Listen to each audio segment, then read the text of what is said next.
One warm afternoon, Benji flapped down onto a mossy log near the forest stream. "Did you hear?" he chirped.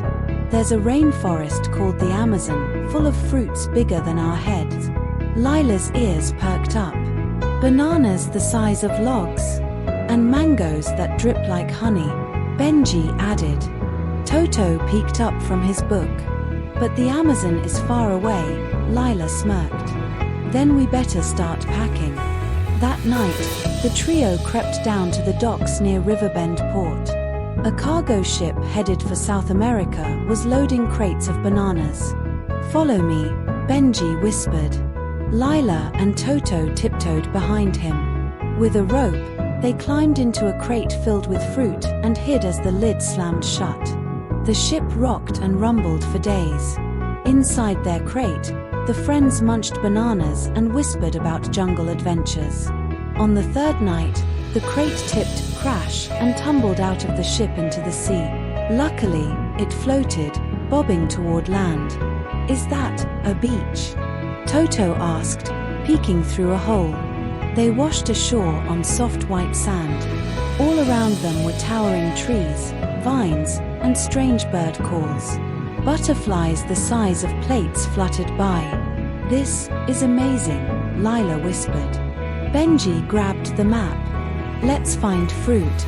They disappeared into the jungle's emerald maze. Soon, they reached a clearing with fruit trees. Bananas, starfruit, passionfruit, and glowing red berries hung everywhere. They laughed and ate until their bellies ached. "Best day ever," Benji said, falling over backward.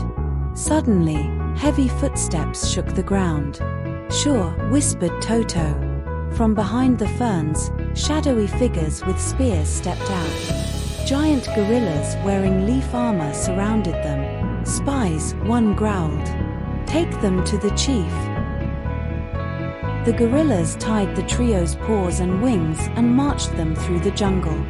"We're not spies," Benji protested. But the gorillas didn't listen. They were taken to a hidden village in the treetops, placed in a bamboo cage high above the ground. Chief Grogo, the largest gorilla of all, stomped into the cage room. "Why are you here?" he thundered. "We were just looking for fruit," Lila pleaded. Grogo narrowed his eyes. "Spies often say sweet things." He ordered the cage locked tight. That night, the three huddled together. "We'll never get home," Toto sniffled. "Yes we will," said Lila firmly. "Tomorrow we think, plan, escape."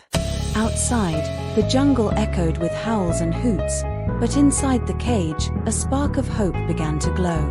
In the morning, Benji pointed to the lock. "That knot, it's vine-woven." Toto reached into his backpack. "Good thing I brought my knife leaf." They worked together, cutting the ropes and sneaking out while the guards napped. They raced through the jungle, dodging vines and leaping over roots. Gorilla warriors shouted behind them. "This way," Lila yelled, spotting a vine bridge. The three friends swung across like pros, just as a gorilla reached out too late to catch them. Exhausted, they found a hidden river under a waterfall. "We can follow this back to the coast," Benji said. They built a raft from branches and banana leaves and pushed it into the water. The river carried them through miles of jungle. Birds flew beside them, monkeys cheered, and jaguars watched from the trees. The sun sank low, painting the water in orange and gold. "We're almost free," whispered Toto. Finally, they reached the beach where they'd first landed. Their old crate was still there, washed up and dry. "Think it'll float again?" Benji asked. "Only one way to find out," Lila grinned. Days later, the crate washed ashore in their home forest.